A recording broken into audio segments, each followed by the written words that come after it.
Bing bong. We're I missed the working. countdown. I missed the countdown too. StreamYard, can you add that? It was nice to have a little countdown. It felt like we were professional.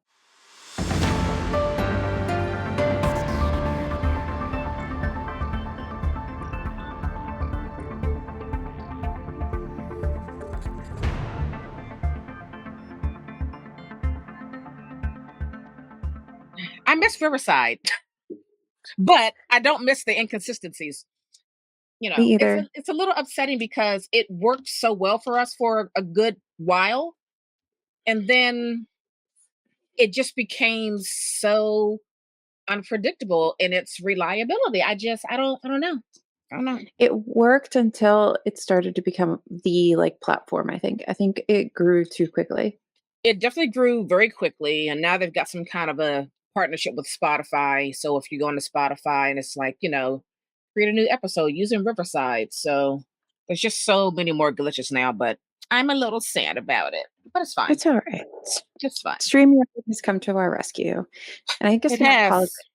apologize right at the top if I'm sounding muted. I am tired, but also I have a sleeping person. So I'm trying to not get overly excited and shout, which is Yes, easy to do because when I have he headphones needs on. to rest. Yes. He does. So anyway, what have you been reading, Naomi? All the things. First of all, I just want to say that I have started Daughters of the Moon. I have made it. Mm-hmm. I am in book 3 now. Is that where I am? Book 3? So I just want to put that out there. I'm getting there, and I am enjoying it so far. I like the adjunct. I like the whiskey person. I like it. Jack. Yes, I'm enjoying it. You're in Darujistan now, right? Yes. Yeah, I think it picks up once you get to Darujistan. In the beginning, when you're setting up kind of the fact that there's something going on with Malazan and all the factions of Malazan, yeah, it's confusing. And then you get to Darujistan and you start to understand why that all matters. And then you get the fun parts. Like the end is really good. Like it's a really good ending. It's just a lot of work to get there. Yeah. I mean, it's very much a setup book, right? Yeah. Yeah. But I like it. I didn't even feel like it really dragged. It's just you have to really pay attention.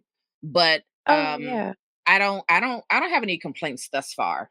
You're just getting hit with so many things, and there's so many people, and you'll find that some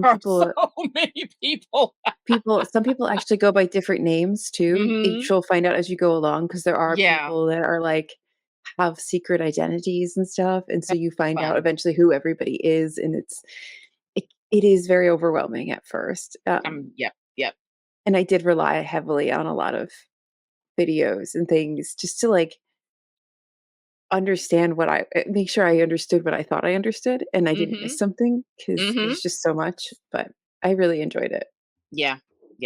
That's not my current read, but I had to let you know that and let the people know. All right. Good. So anyway, I just started this yesterday. It's Housemates by Emma Copley Eisenberg. Thank you, Hogarth, for this gifted copy. I'm not very much into it. I actually didn't even read really what it was about. Many times, as you all know, I just kind of skimmed the synopsis for keywords. But here's what I know from what I've read. I think I'm like 10 pages in. We've met this photographer, this former professional photographer, and she's kind of cleaning out things in her home, and she's an older lady. She's in her 70s, and she has lost someone close to her. And then we find out that they were together as a couple. But there are some things that she says where I'm very confused because she kind of goes back and she's talking about, memories and things they did together, and, how her partner was very much always the one to let people know they're a couple. And some people poo-pooed on it because when they first got together, her partner was a professor and she was a graduate student, although not her partner's graduate student, still a graduate student nonetheless. So there were some people that had an eyebrow raised at their relationship. But her partner just loved let's show them what we've got. So, but then she makes this other statement about the obituary where it said that her partner basically had no friends and family, and she just felt so upset by that, not just because they were actually in a relationship, but also because she felt like she had survived her. And I was like, what does that mean? So I don't have a lot of details, but like I'm enjoying the pace of the story and like getting little bits of information about what's going on in the mind of this woman, this former photographer, and learning little dribbles here and there about the relationship that she had with her partner. So again, I'm just like, 10 pages in, but I'm enjoying it so far. And that's Housemates. I think this Good. comes out May 28th. Bing, bow. Bing bong. I don't know why that's stuck in my head, but it is. Um, so if we're doing arcs, I am currently reading, not that this is exciting for you, American Rapture by CJ Lead. Mm-hmm. So I had to stop because I asked Jess Owens to read this with me, and because I felt like she would like it because of like the religious aspects of it. Mm-hmm. Um, and I think she started it now, so I can pick it back up. So I'm about halfway through. But this is like a it's a horror because it's CJ, and it's billed as like American Gods meets The Last of Us or something like that. But and That's I interesting. can see that. But it's so good. It is a pandemic novel, and it does pull a lot of things that will feel familiar for those of us who lived through the pandemic. But it is not. It is about a virus that is essentially turning people into um, these like crazy Mm. zombie people. Um, Mm. and we're following this. What is her name? Because I'm not going to remember anybody's names because I'm so tired. Um, is we're following this girl Sophie, and she has a twin brother whose name is escaping me right now. But they grow up in this incredibly Catholic home, Mm-hmm. and like the mother's like incredibly pious. Like she wears like the hair shirt under under her clothes, and her dad they're very heavily involved in the church. Like her dad's an Mm. architect and actually like designed the church. She goes to Catholic school. She's just very she's got all of that like religious trauma and guilt and fear and confusion about the world and that isolation that that you can see sometimes where the people are like you don't like you see like they don't believe in anything like with this virus, and they shelter her from almost everything secular, Mm-hmm. and then because of everything that's happening she cannot be hidden from like she has to go into the secular world basically. Um and her brother, we learn they're separated. We learn that he was basically taken away in the middle of the night when her Mm. by because of things that were not godly about him. And she's desperately, now that all this is happening, trying to get to her brother, but she can't because things are like quarantined off, but like walled off, and you can't get into like different parts of, Wisconsin. That's where it's at. Yeah. And she ends up meeting up with this cop, and he takes it upon himself to like protect her and like take care of her and get her to the best place he can get her to, because he can't get her where she wants to be, which is her brother, because that's all cordoned off and everything. So that's kind of where we are, and things are just crazy. It's gory, and it's like it's wonderful. I love it. Mm. It's such an addictive read, and I was kind of mad that I had to stop for Jess, but I'm gonna start back up this week and finish it. It's really, really good. And I I'm can't wait to see how she excited. ends it. Yeah, It's a it's fall good. read, so It is I'm good. definitely planning to read it. But she's already agreed to come back on the show, so I hope that she'll be Yeah. a Oh, I repeat hope so, author. because it's so Um, good. Because yeah. there's scenes with, Sophie's parents that are so infuriating. Mm. Um, oh, it's so good. It's such a good book. And right now it looks like CJ is, like, in Italy or something, Yeah, or she's it in was Europe, somewhere. Yeah.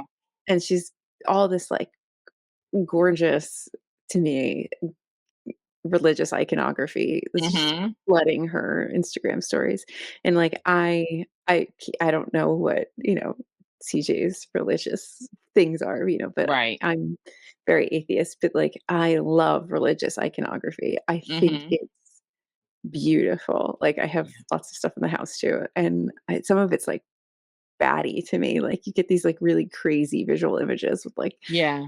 skeletons and skulls, and it's people's heads on plates, and like Right. it's great. And so there's like I feel that I feel her appreciation of that Mhm. reading this, and then reading this while she's doing this, whatever she's doing in real life. It's kind of an interesting thing to be happening all at once in like Absolutely. the world of things that I'm consuming at the same time. So it's interesting, but I'm Absolutely. excited for this. Comes out sometime in October, I believe, but it's American Mhm. Rapture, CJ Lead. It's her sophomore book. I'm very excited to finish this. Yeah. I can't wait to read it. I'm excited. I'm excited I for think her you're really too. I think you're gonna really like it, and I think it's also very interesting that she could have easily gone, like, evangelical, because it could also cover evangelical, um, Mm. but she didn't. She went Catholic, which just brings in a lot of other, like, a richness of, like, that Yes. ritual and all of that, like, pomp and circumstance and all that kind of Mhm. stuff, you know? So Exactly. it's interesting. That's nice. That's nice. I like it. I like it. Mhm. All right. Go CJ. Always rooting for you. 100%. So, we're gonna take 2 on something. I'm really mad because we were having a really good Oh discussion my where gosh. It everything was failed. such a good flow. Everything. Mhm. Yeah. But we're here to talk about, The Glutton by A.K. Blakemore. I know that I've been asked for my thoughts on it, and, Naomi and I had been planning to read it together. Um, we finally did that, and we did Mhm. sit down once already and filmed quite a bit of a discussion, Like a good and 24 minutes. everything went to shit with StreamYard, so No, with Riverside, oh, I'm sorry, I unfortunately. apologize, StreamYard with Riverside. So we're gonna try to have this conversation again. Ah, Yeah. I'm just so scared that it's not like we're just I like mean, we've it's missed our moment. well, that was a couple of months ago, right? You Yeah, know? and I had reread it for this, and I'm not reading it a Right. third time. And I had just finished it, I think, like 2 days before our conversation, so it was really fresh in my mind, but Fresh. we shall Yeah. do our best. We shall do our best. Yeah. Ugh. So so do you think you can summarize this book? Well, you know what? Maybe. No, I can't. So, what is his name? Tehran. Te Tehran. Tara? Tera Tara. Tera Tara. Tera. Um, actually, I can't. We're in France. Are we in the 1700s? Yeah. All right.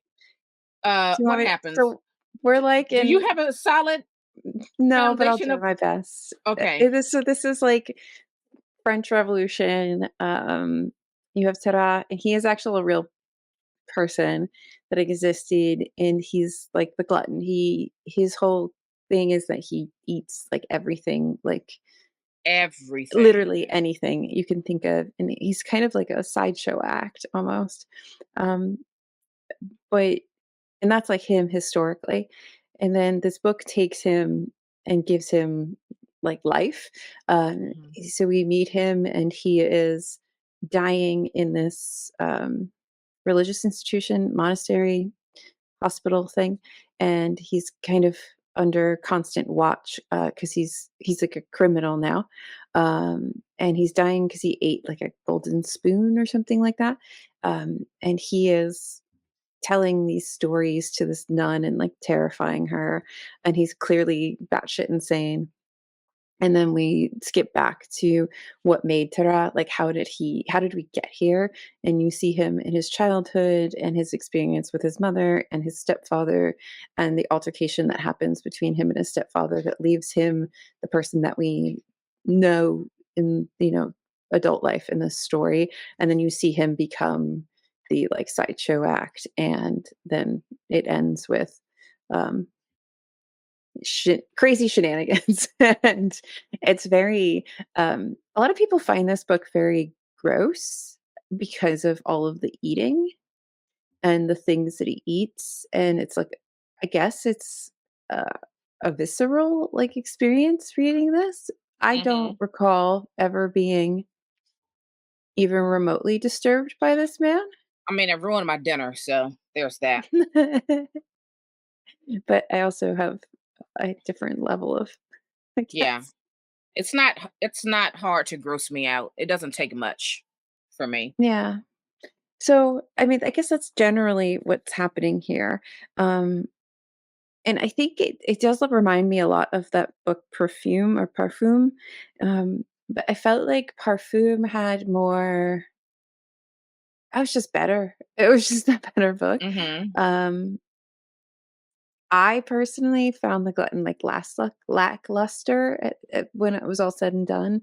Um, I kind of wish we had more of that sinisterness, and it just fell sort of flat for me. But it is like with Manning Tree Witches by A.K. Blakemore for me, like a beautifully written book that just feels meh.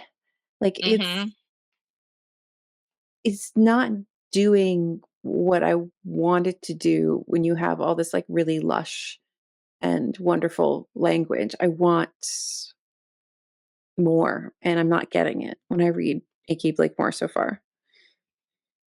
It definitely so there is very much well for me there was very much a sinister vibe that led me to believe it was going in certain places, and then Mhm.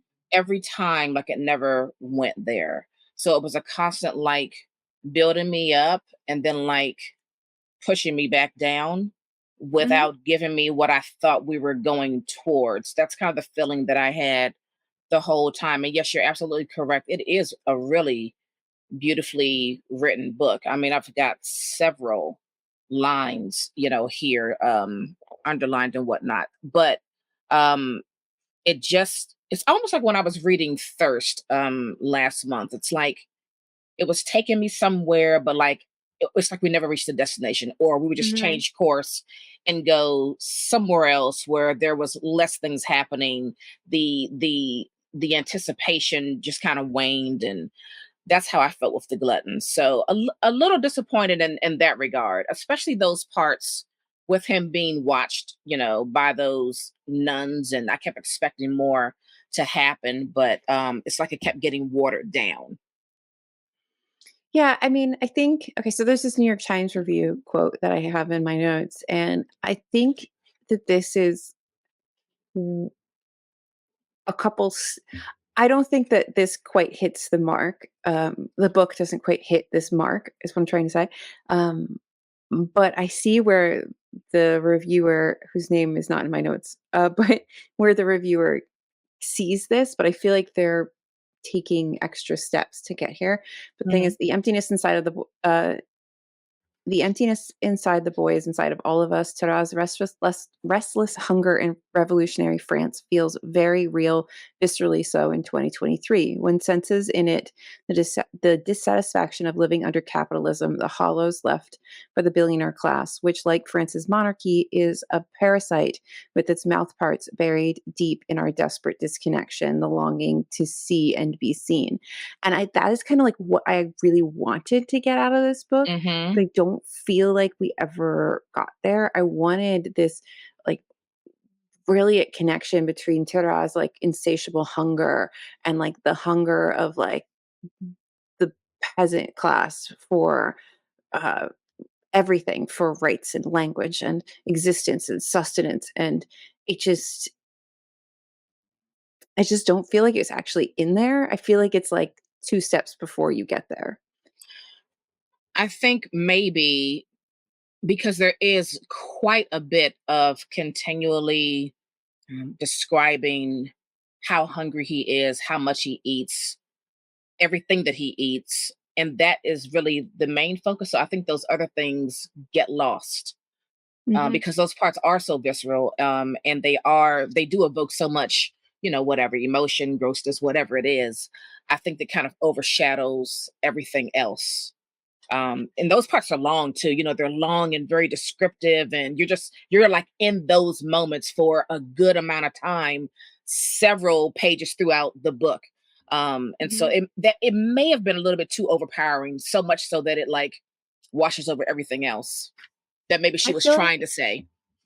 I wanted this to be more of a metaphor for something, and it really isn't. I think it really is a story about a guy who is sort of a in the marginalia of history, and she's giving him a story. Mm, Um, mhm, but I feel like there was more that could be said and done with this, mhm, and and I just it's just so close, I think is the problem is, like, it's not like, Vengeance is Mine or whatever it's called, where I feel like there were too many things happening, yeah, and I couldn't quite feel like where our focus was. I feel like this is, like, narrowing it on something and then stops before it gets there, like, and it frustrated me because I was waiting for a culmination that never came, um, and I do enjoy some of it. I did enjoy these, like, moments where he's just consuming and the hunger and all of that, but, like, mhm. if you wanna if I look at this like it's a history about a guy, maybe it's fine, but it didn't feel like it felt like this was supposed to be more than that Mhm. I see what you're saying. Yeah, to me. I mean yeah, yeah. I mean, really a story about a boy because we're just kind of following his young life. I mean, he is a man at some point in this, but, he starts out we get him as an Yeah. older man. Um, I mean, he says here, it's like, in his dreams, Tara eats the whole of France. His face looms over the rooftops of thatch and red tile, as the sun will loom on the day of judgment. Laureled in cirrus, he scoops the glassy lakes up in his hand and brings them to his mouth to drink. He pries up the waterfalls with his nails, and they spiral into fuzzy ribbons like apple peel. He sees his mother then, so far below him, she comes out of the house and lifts her face upward, and the sweet waters of the Gode and the Borges trickles from between his fingers. So there are all these like really beautiful like long Mhm. passages, and this one's like I felt like this is like for me like the perfect example of like this idea of like the masses consuming France, right? Like they're taking it back, and like this the common man is going to possess Mhm. France, right? But Yeah. that's not really what's being talked about here. Like that is me, I feel like very much projecting something that I want to be there into the book. And it's frustrating because I think if you had written that book, if you've written this Yeah. with that in mind, it would have had a bigger punch. Because I'm reading the back, right? And it says the glutton paints a richly imagined life of Terah, the glutton of lion, in an epic story of hunger, not only for food, but also for comfort, beauty, love, and belonging. I mean, it's very much a personal story. I know, but it doesn't feel like it should be. Yeah, That maybe, is I my guess point. I think you're feeling like maybe there were like so many other opportunities to tell a bigger story and Yeah, she had a different vision, but you can see where it could have gone it could have been a better book deeper, could have gone deeper. And you're like, I wish it had done that. Yeah. I because I also think like I don't really feel I don't really know what I feel about this book at this point because I don't know. I have a weird feeling about this story. Like now I'm a few months out from reading it and you know, like we said, yes, there's beautiful lines and it's a well crafted, book structurally, but in terms of like how I feel about the story, I don't know how I feel about the story. I don't know. yeah, like, even my notes say he's interesting as a metaphor for the hungry, all-consuming mob of the French Revolution, but he's not as interesting as a character on his own, and I Yeah, think that's kind of my problem, and I think the problem is that he is this historical fiction figure that is in the marginalia, and she's not necessarily making him a compelling figure all on his own. Because there's many people that write historical fiction sure. that pull, a random person out of that marginalia Mhm. and breathe so much life into them, and I just feel like and maybe it's the way that she writes this very, like, lyrical, um, writing that makes it feel to me like there should be more to what the stories are than a straightforward historical narrative. Yeah, I guess I'm I also don't really asking, am I know what it supposed to get is. something out of this? I don't know if I'm supposed to get something out of, you know what I mean? I I'm think you're feeling supposed to just very drab enjoy the about it. story. I guess. I guess. I mean, I very much enjoyed the writing, I very much enjoyed that. I think that's my problem with Blakemore is that I really enjoy sentences. I don't really Mhm. enjoy the books. And it's a really frustrating place to be as a reader because I I don't trust you. Do you know what I mean? Like I don't trust that I don't trust you to put my money in the game, I guess is what it is. So like you're readers, right? Like you Yeah. want people to buy your books. I don't want to maybe necessarily buy your books, but I am curious to see if there'll finally be a book where your writing and the story actually are the perfect match for me and I'm happy. So like I feel like it's kind of going to be like going back to somebody over and over and over again because you think they've changed. Right. And Right. realizing that it's the same, Or you that just this have is the their same style. problem. This is this. Yeah. Yeah, this is their style. This is how they do it. Cuz I know that there's people that a perennial conversation we have. Um Aaron Morgenstern. Like, I know Aaron Morgenstern can write the hell out of a Mhm. sentence. And of the 2 books, I loathe and love one. Like, Yes. and I Donna Tartt, she has 3 books. I Mhm. really like 2 of them, and I DNF'd one of them. Like, so there's people that can really write these beautiful books, Absolutely. but I don't feel that, like, distrust. Because, like, I Mm. know that at some point it's gonna jive, like, Mhm. because not every book's for everybody and not every author is for everybody, and, like, that's fine. Yeah. But I trust them enough to try them. Yes. And Yes. I think at this point, after 2, AKA Blakemores, I don't know if I trust them enough to try them again. Yeah, it's interesting because so with her book The Managery Witches, I never had an interest in reading that, so I won't count that at all as a strike against her or for her.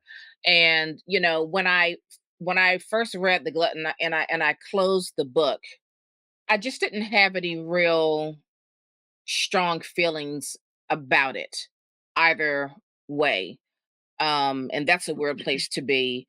And if I saw an announcement that Blakemore had a book coming out, in the next few months or early next year, I don't think it wouldn't be an anticipated read for me.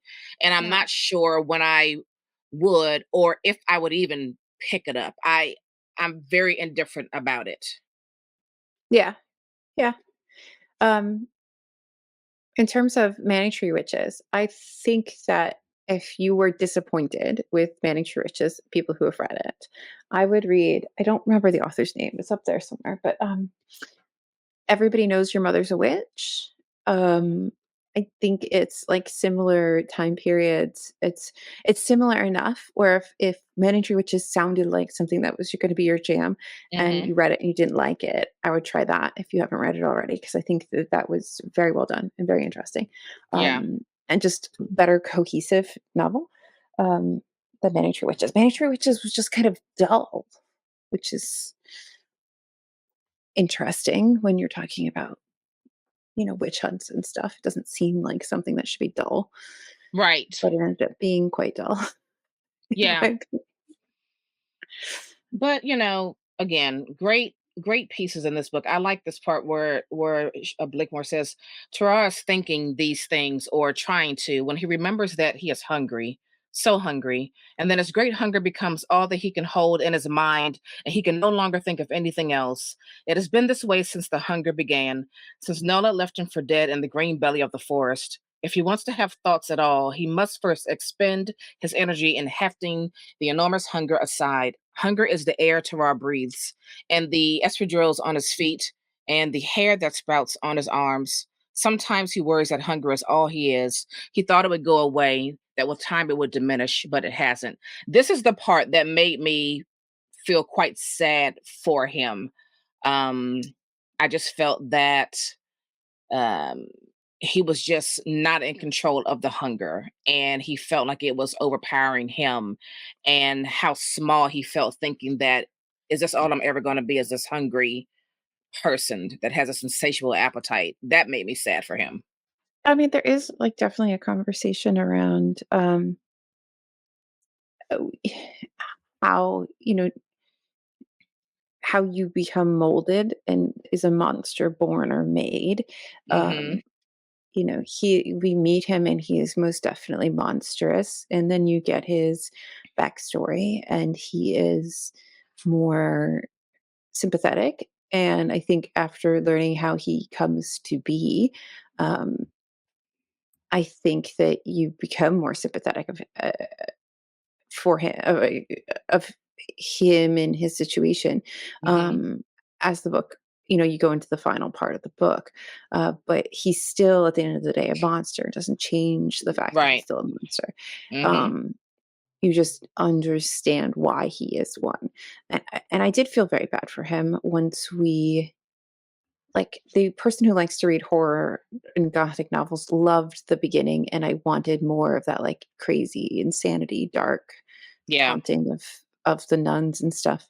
Um, so I was kinda sad when we lost that, but I did also really enjoy learning about his life, and I thought his life was quite sad. I mean, Mhm. he he becomes a monster through no fault of his own, and his stepfather wasn't very seemed like a fairly decent person until he wasn't. I mean, Right. all things considered. And I mean,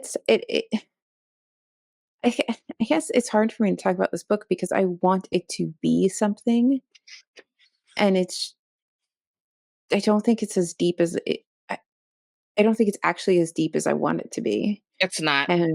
And I want to go deep and talk about things like monsters being made and the revolution and maybe how the revolution makes us monsters and like, but it's Yeah. not there.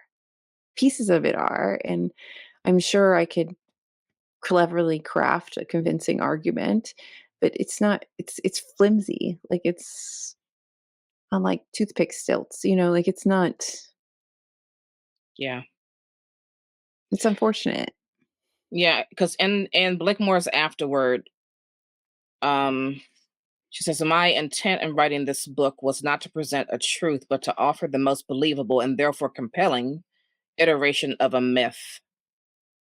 The primary source for the life of Tarot, a French peasant born near Lyon, somewhere around 1772, is Pierre somebody Percy, 1804." And then she says that she broke away from his account um, in many particulars. Um, but all other characters in this novel, except for Tara, are her own invention. So that's interesting. I mean, maybe I just am reading it from the wrong angle, wanting it to be more than a historical fictional, like a fictional historical account was the right word of it, Hmm. of this character, this man Tara. But I feel like he's not that compelling, other than being a man who eats everything.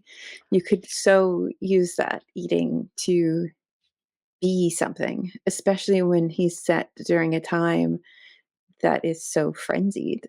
And Hmm. it almost feels like a missed opportunity to write something truly brilliant. Yeah, I guess the other thing is, it's like it's for me. It's not like Tara did anything so significant that it, changed the town, changed the world, or whatever. There's nothing that outstanding about him that makes the story, number one, stick with you, really Mhm. impact you on in some way. Um, so that's part of the issue that I'm having. So she chose this person from history, but like, and it's not like he moved mountains or anything. He's just he just ate a lot, and It's just yeah. maybe that's some of the drabness that I'm feeling from this book, is that he just didn't do anything really great. Um, or even like it wasn't something of a story where like this person was persecuted so greatly that a light needed to be, shown on it. You know what I mean? It's like neither one of those scales have been tipped. I mean, So for me, it's just like bleh. he's all but forgotten. So it's, like what impact does he truly have? You know? He's Yeah. not a terribly well remembered figure. But even if he were well remembered, it would just be for eating a lot. You understand what I'm saying? It's not like he would Mhm. be remembered for, because these terrible things happened to him and somehow he endured, or maybe he didn't endure and he just kind of, whatever went on. Or it's not because he did these wonderful, amazing things that, some of that impact of what he did lasted for a long time or maybe are even present today. It's neither one of those things. He was just a Yeah. glutton. I But don't know. Like, I don't want to he's downplay it, but that is how I'm feeling. it is I'm a bit curious to know how everybody else feels about this because I feel like this is the kind of book Same. that's very not even polarizing, because polarizing, I It's think, gives it more not. weight, but, like, It's not there are polarizing. people that really love this book, um, and I think I'd really like to hear from them because I want to know what about it you really love. Like, what about this made you fall in love with it? Yes, because remember when we were having our discussion about the Marie and Di book, Vengeance is Mine, we Mhm. were both saying that yes, it is extraordinarily written. I mean, just like wonderful Mhm. lines for days, but like, is that enough? And so I wonder, just like we wonder with Vengeance is Mine, are you so caught up in how beautiful, the lines are written that that's what you're really focusing on?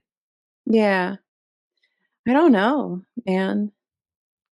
I just I just wish I liked it more because it just feels like such a shame to have something that's so well written that Hmm. is so, mm, you And know? now, as you've been talking about how you feel and what you expected from the book, so now, because I believe Eric Carr Anderson loved this book, and I need to go back and watch that video. But so now I'm also wondering, like what you were doing is like you said that you feel like you're projecting what you wanted out of this book onto the book. Yeah. And I'm wondering for the people that really dug this book, are they doing the same thing? Now I'm super curious.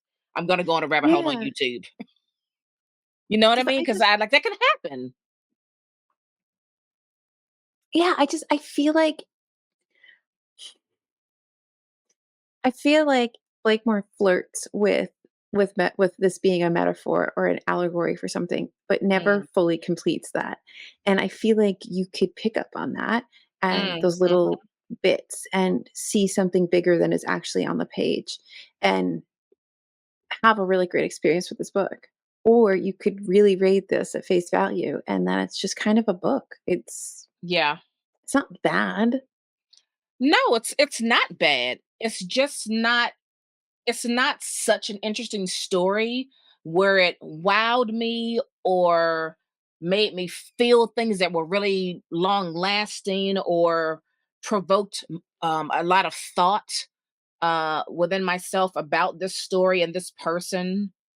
Um it, I don't know, it was just a story. Yeah, it's well written. Yeah. Yeah. So I know this is kind of like a boring debate I mean, discussion, it I but mean, I don't know wanna say it's boring, but like you said earlier, we're not gonna love every book. No one's gonna love every book they read, and I don't know, this some seems books like are there's gonna some people on the internet who love everything, oh, well, maybe and so, then but there's people that hate everything. well, that's true too. This is true, and I guess I'm in the middle, right? I didn't love it, and I also didn't hate it. It was fine, and again, Right. wonderful lines, wonderful lines. I just can't think of when I would recommend this to somebody, though. Like, it's not a book Oh, this wouldn't be a recommendation for me. for like, I can't think sometimes even if I don't really like a book, I could, like, think of, like, the person that would like it, right? Mhm. I can't think of who I can't think of who that would be. Yeah, I Right, don't and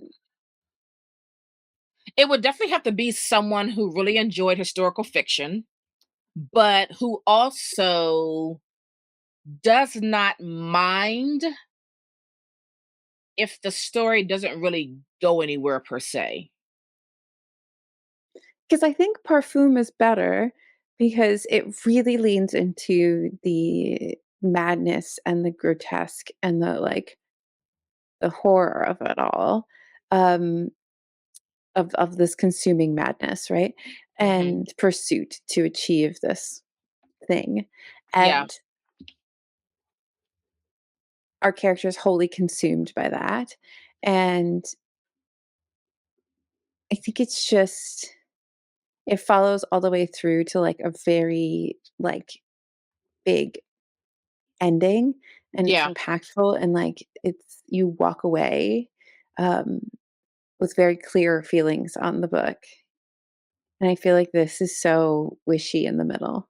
Mhm. Mhm. But I do have a note in here that says, "Is he the hungry, hungry caterpillar?"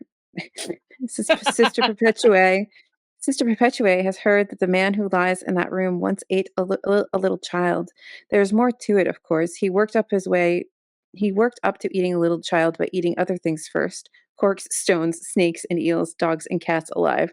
Is he the hungry, hungry caterpillar? That's too crazy. Yeah. Yeah, I mean, those are our thoughts, you know. Yeah. There is a quote in here, I think I read it to you, that made me think of Jesus. Um, Here it is. He joins up with Dupuy and Corville, who I think are the people that, like, get him into sort of the sideshow things. He Mhm. says, "3," Corville replies, "4, perhaps, if I've had no lunch." Dr. Dupuy splays his hands hopelessly. "So that's 19 omelets," he says. 19. And he could have carried on. What do we do? We can't go on feeding him, says Corville. We'll bankrupt the nation." And my notes just says, "Why is this like feeding Jesus?"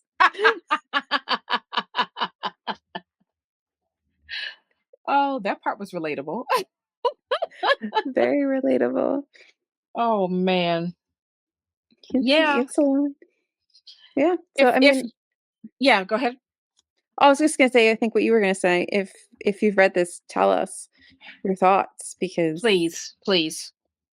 and if Eric Carl Anderson also liked this, I'm gonna have to go see what he says about it. I think I Mhm. watched Willow's video on it, and I just you know what? This is the kind of book I would recommend to Willow. I think this is very much within her taste, but, Eric Carl Anderson kinda surprises me, so I'd be curious Yeah. to see what he has to say about it. Yeah, I'm definitely gonna go and check that out, but I don't know, I know he's it very it upset was a about book. it was a book. Oh, the Pulitzer, Night Watch? Yeah. Yeah, I like Night Watch. I do agree that it's a weird choice for the Pulitzer, but I liked it.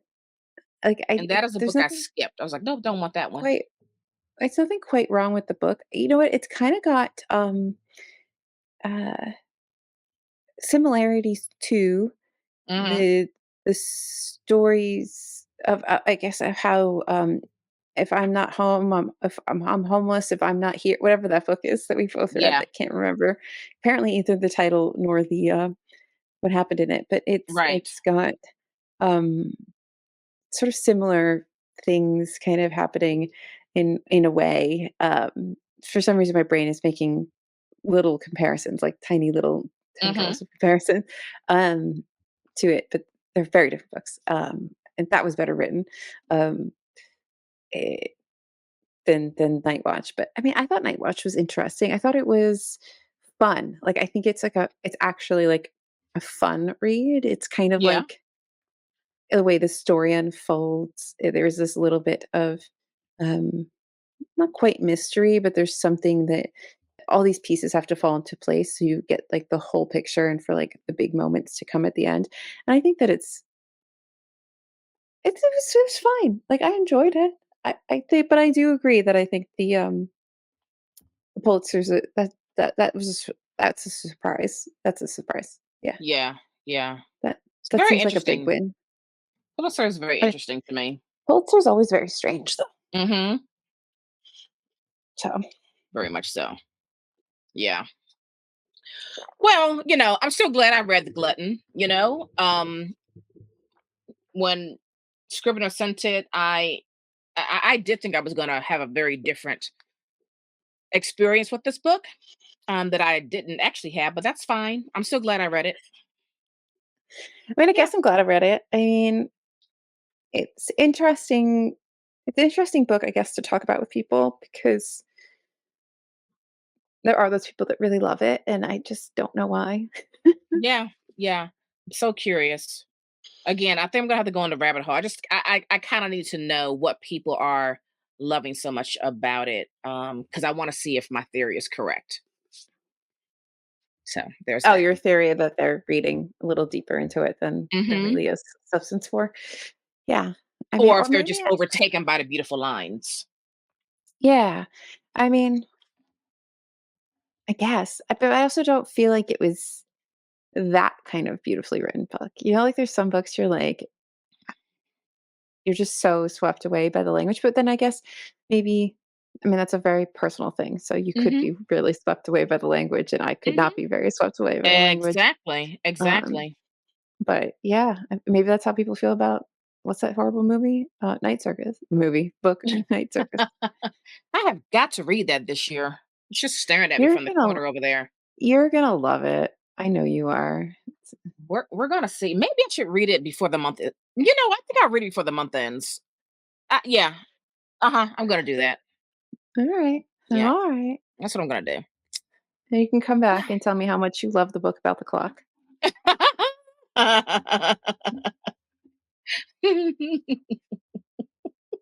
She's gonna love it, folks. She We is. need to.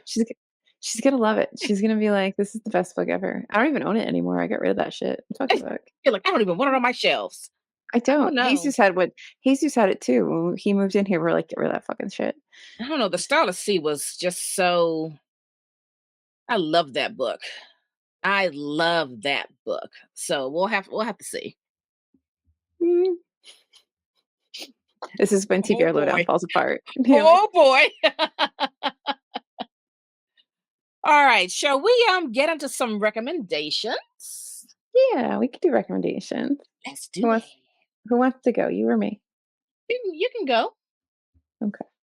Um, for everything that we're recording, this is the only one I think I have as like a physical book, but I did read The Hmm. Familiar by Leigh Bardugo. Um, and you know that I love this, so Yes. because I was telling you about it. Um, and I think the important thing with this, because I have seen some people that are conflicted on this book, I think the Mm. important thing for this is it's being billed as like historical historical fantasy. And I think if you look at it like that, you're going to be disappointed because I don't think the historical goes as deep as you really would like, and the magic doesn't go as in deep as you would like. But if you read this like it's a fairy tale, I think Oh, you'll like it interesting. because it's a little bit fairy tale. I feel like you can be a little bit more superficial. Like things can just exist on the page. You don't have to go deep. But once you hit because if you say to me like historical fantasy, I'm thinking things like Discovery of Witches or um, Outlander or stuff like that. Those are very, very like in depth, right? And Very much like so. Discovery of Witches, the magic is very well defined. Hmm. And there is historical aspects within that. And then, Outlander is very heavily in the historical, but like the fantasy element is very clearly defined as well. This is a little bit loosier, I feel like. It's it's a fairy tale. Like if you, it's better built as a fairy tale. But essentially, we are set in the golden age of Spain. So we are just after the Spanish Armada gets sunk, and Spain and England are at war. And you have our main character. Her name is escaping me. It's Lucia, and she has magic, and she's also I can't remember what they're called, but they're the group of Jewish people that converted to Christianity in order to Hmm. kind of avoid persecution within Spain at the time, but they were still kind of living in this fear of being found out. Um, so she has this magic that is brought by song, and it's this amalgamation of languages that come from her background of being Jewish, like her family lineage and Mhm. where they came from as Jewish people. Um, but anyway, so she's working as like a scullery maid in this house, and one day, like, her magic kind of just by happenstance gets to be found out, and the wife ends up using her to as like a party trick to kind of gain some more notoriety because the wife and husband are sort of like middle of the road, you know, middle class people that are they can't really quite afford to keep up with the Joneses. You know, if they have a dinner party, they have to like basically not eat very extravagantly for a couple of days because it's so expensive, you know? And so Yeah. and they're kind of snubbed by the rest of society because they're not that important. Um, like they're just important enough, but not really. And Mhm. then she's using Lucia to like spice up her like social standings.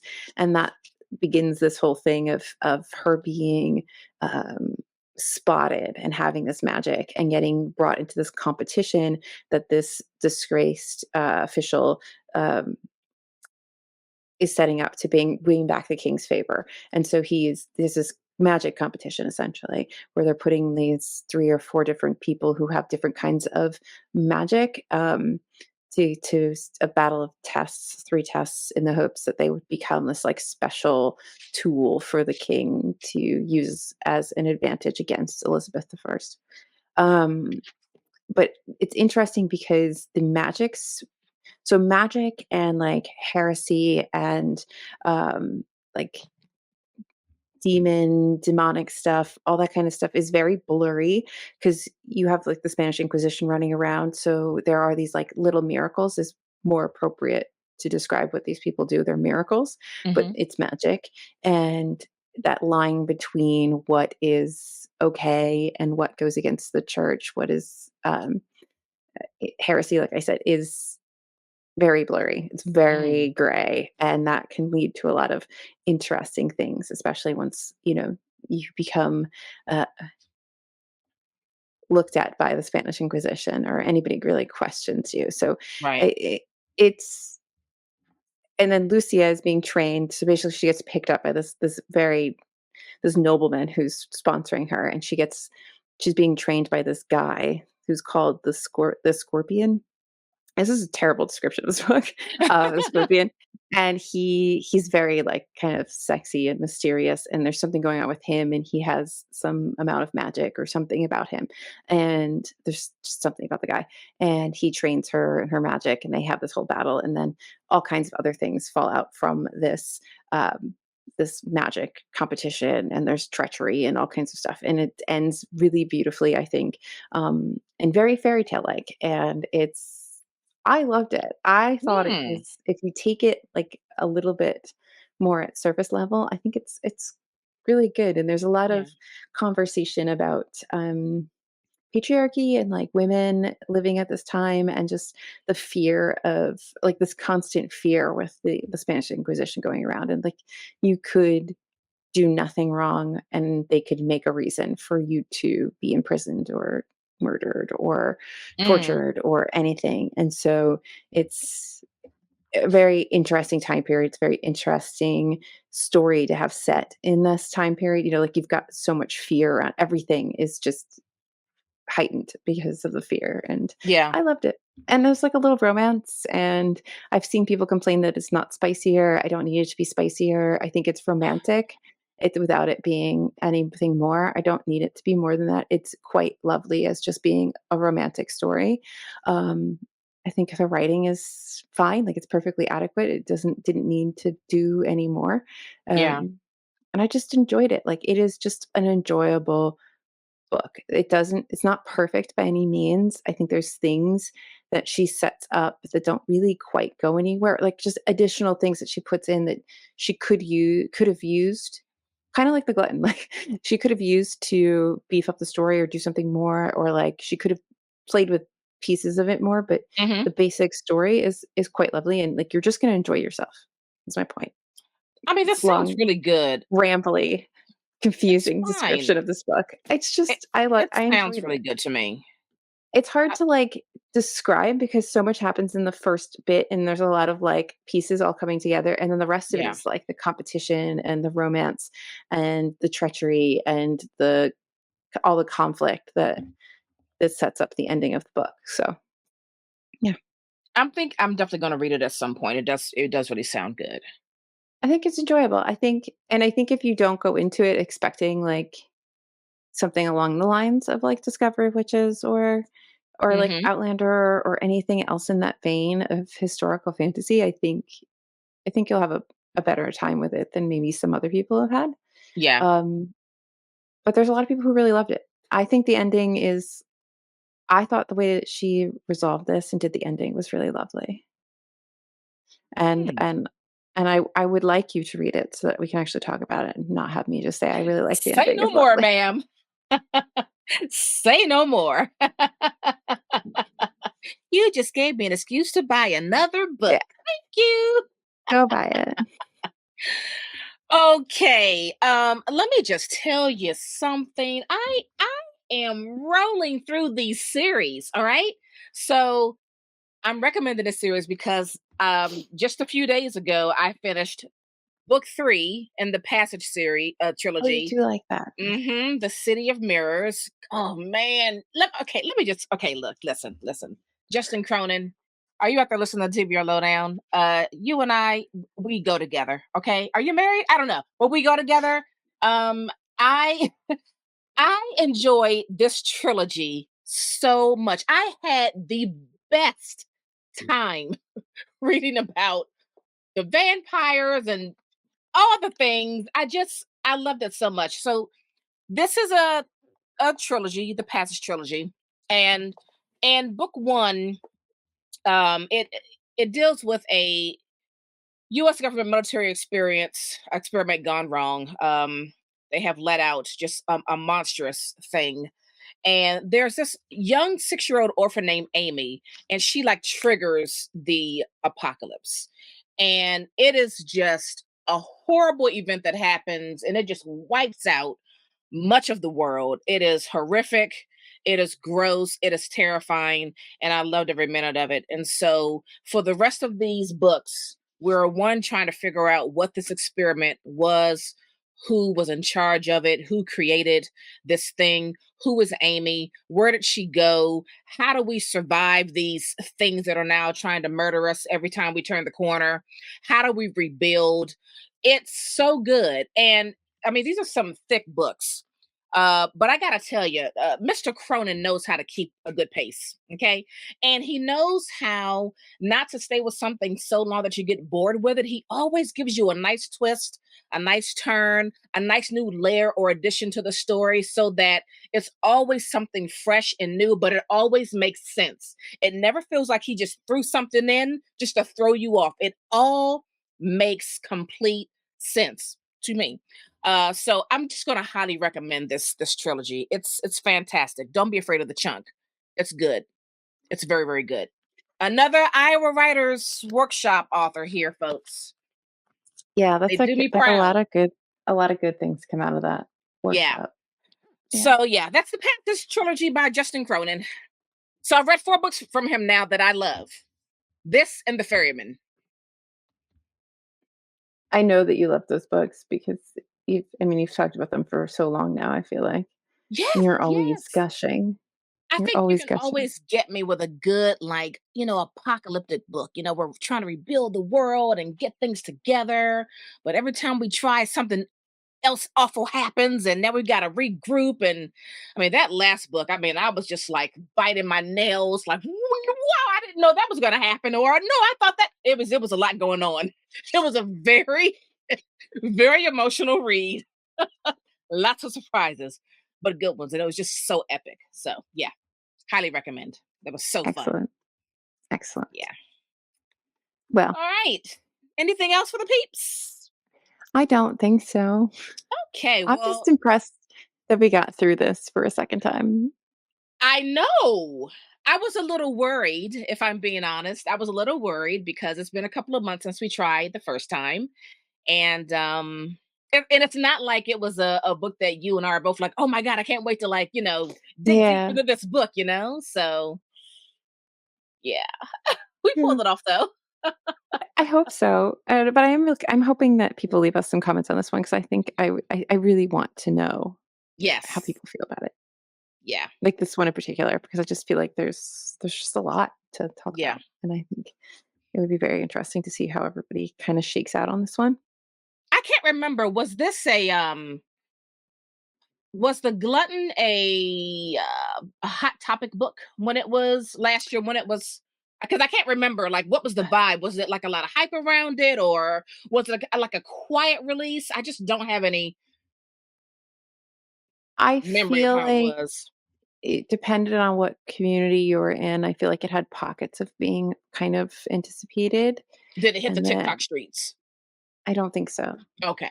but, um, different, like, literary fiction people, I think, there were pockets of people that were really anticipating it, Okay. um, but, like, overall, I don't think it was, like, a huge Okay. release. I was just curious because I was like, was this a hot book or wasn't it? I don't remember. Was it a hot girl book? You know. I don't think it's a hot girl book, but I don't quite understand what that is anyway. If I read it, it's a hot girl book, how's that? Oh gosh, it's so funny. All right. Anyway, All right, people, follow us everywhere at TBR Lowdown. Visit our website at tbrlowdown.com. Are you participating in our 12 women, 12 countries annual reading challenge? I saw some of you post your updates and tagged us on Instagram. I appreciate it. I threw you in our stories. Keep up the good work. You guys are rocking and rolling. I love every minute of it. Join our Discord and talk to us on Instagram. Talk to us in our Discord. Join us. It's free. We'd love to have you. Anyway, why don't you recommend this to a few friends, a handful of friends, Maybe your handful is 5, maybe your handful is 10. I don't know how big your hands are. I don't know. Maybe you have big hands. Maybe you have tiny. I don't know. Recommend us to a handful of friends, all right? And that's going to do it for us. We are out of here. Bye. bye.